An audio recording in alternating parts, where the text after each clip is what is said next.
مسلم student organization Lahore کے زیراہتمام فروغ تعلیم و تحفظ نظریہ پاکستان طلبہ سیمینار کا والٹن کینٹ میں انعقاد کیا گیا۔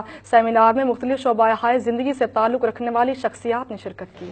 فروغ تعلیم و تحفظ نظریہ پاکستان طلبہ سیمینارز میں علماء کرام، پروفیسرز، وکلاء، طلبہ رہنماؤں اور مختلف شعبۂ زندگی سے تعلق رکھنے والی معزز شخصیات کے علاوہ امیر شوری MSO پاکستان مظہر جاوید ایڈوکیٹ، مرکزی ناظم عمومی MSO پاکستان رانا ذیشان اور ناظم پنجاب MSO ارسلان کیانی نے بھی شرکت کی۔ سیمینار میں مختلف مدارس جامعات سے اس سال دینی اور عصری تعلیم مکمل کرنے پر 50 سے زائد طلبہ کو حسن رفاقت ایوارڈ سے نوازا گیا۔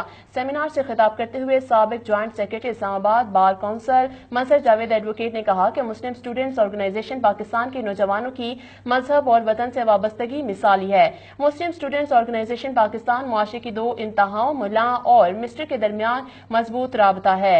فروغ تعلیم اور پرامن معاشرے کے قیام کی جدوجہد جاری رکھیں گے۔ اس موقع پر معروف مذہبی اسکالر مولانا عبدالرؤف فاروقی کا کہنا تھا کہ مسلم سٹوڈنٹس آرگنائزیشن کی پاکستان کے استحکام کے لیے کوششیں قابل تحسین ہیں۔ MSO پاکستان نظریہ پاکستان کے فروغ اور تحفظ کے لیے مؤثر کردار ادا کر رہی ہے۔ ناظم عمومی MSO پاکستان رانا ذیشان نے سیمینار سے خطاب کرتے ہوئے کہا کہ اس پلیٹ فارم سے پاکستان اور وحدت کی علامت بن کر تمام گروہ بندیوں سے بالاتر ہو کر دینی اور عصری نوجوان ایک مسلمان اور پاکستانی ہونے کی حیثیت سے متحد ہیں۔ آج کا پاکستان صرف پاکستانیت کا تقاضا کرتا ہے۔